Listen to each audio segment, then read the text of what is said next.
What's going on, guys? I'm going to show you a couple simple DIY upgrades you can do to your Ares Amoeba stryker. So I already have this one taken down, and I'm gonna start with the cylinder, or the piston upgrade actually. So here's the piston. Still got a little bit of Teflon tape from last time, but it will wear out eventually. So I'm just gonna wrap this piston, the piston head here, in Teflon tape. Now what this does is it makes it slide nicer inside the piston, gives it better air seal and better consistency for more accuracy, and it also creates a little buffer along the edge here which makes it quieter.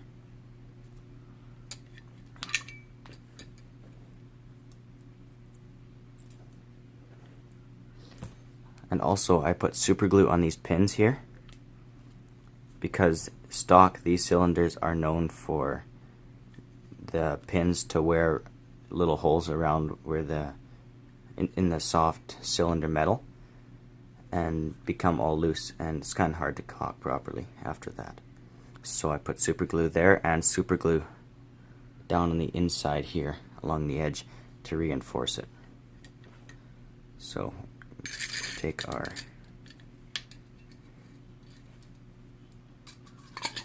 piston, put this piston back together.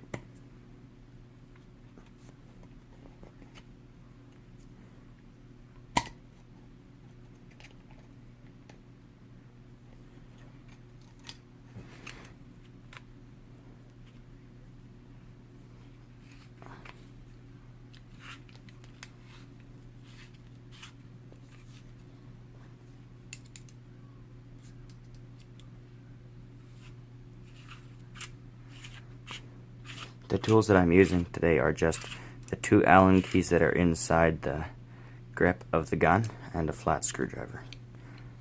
Make sure the bolt is all the way down.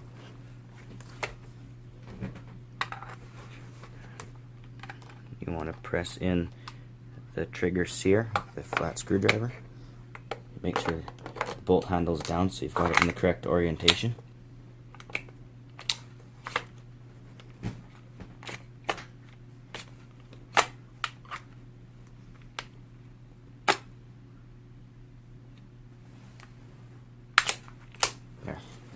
Sometimes it doesn't want to go in quite nicely, but alright, so that's that. Makes it quieter and a little bit better air seal. One of the biggest upgrades I would recommend doing is doing that putting super glue on the back of the cylinder like I showed you, or just upgrading the whole cylinder, which I do plan on doing in the future. That's nice and tight.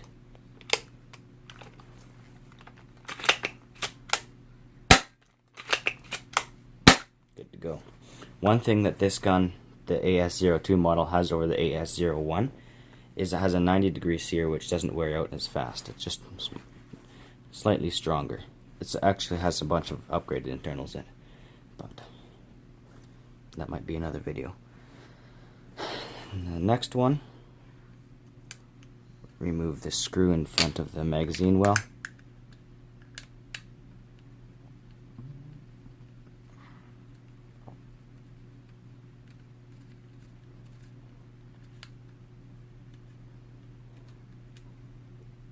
Remove the front sling mount.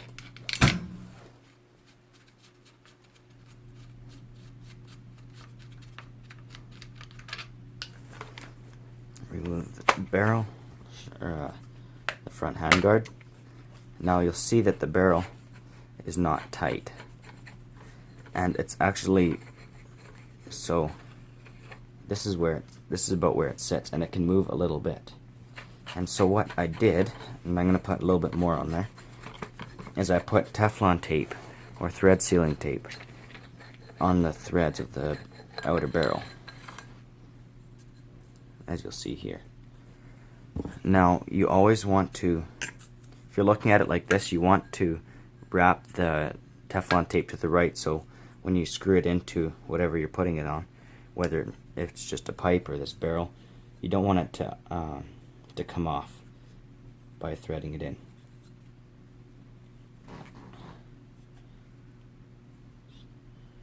Start here, work our way clockwise around the barrel.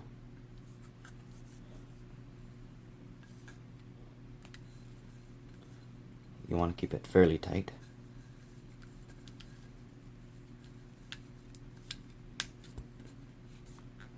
That should be good.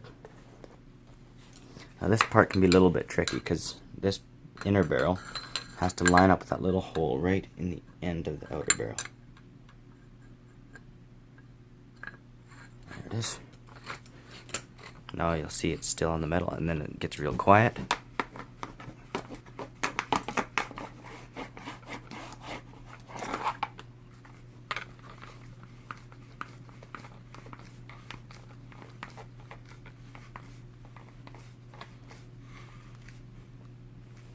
And it goes there. Now there's a little arrow right here.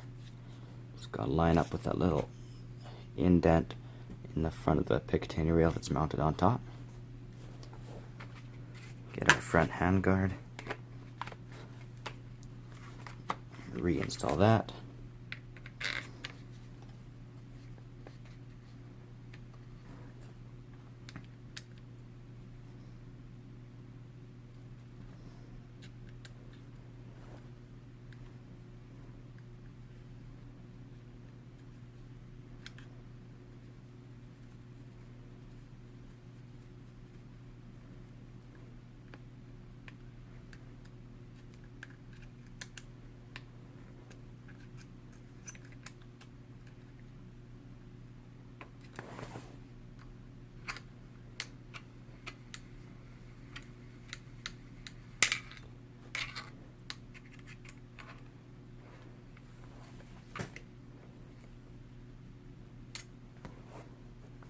And then this thread protector was sometimes coming loose on me, so what I did is also wrapped that in a few layers of Teflon tape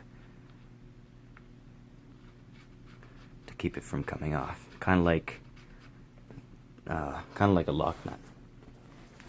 Now every now and again you want to spray the liner and the outside of piston with silicone spray. I just did that, so I won't do that again. And the last upgrade that I did is right here. It's usually just a hole with a little Allen screw inside for adjusting the hop up. And so you're in a game and you have to adjust your hop up. So you got to take off the grip, get the Allen key, take it out, adjust it to where you want, stick it back in, and put the grip back on. And that was kind of a pain in the neck. So I took an Allen key that was the right size, snipped it off, stuck it in there, and just fastened it with just a dab of super glue on the bottom.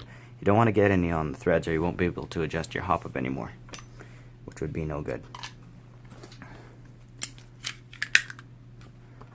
So that's basically the upgrades that I've done so far. I do plan on upgrading the cylinder properly in the future, but I have not done that yet. You may want to upgrade the spring because it's a sniper and you want to get the extra range out of it. It's about 410 feet per second out of the box. So some people are even running like an M150 spring in there, which is fairly strong. I think this is, I can't remember, it's like a M120 or something. I plan on putting like maybe an M132 or something in here to bring it up to about 450 or 60 feet per second. But I'll do that in another video, show you how to change this spring, which I basically did. I went through all the actions that you have to do to change this spring already. It's fairly straightforward.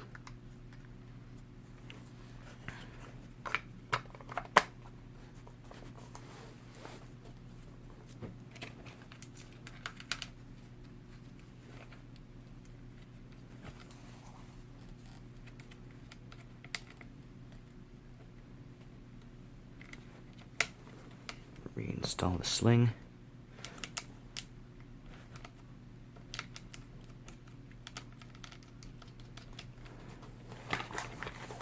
Make sure it works good.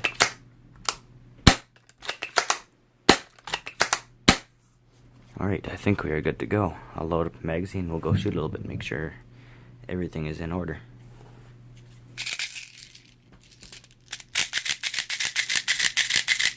I'm using G&G Armament .3 gram BBs.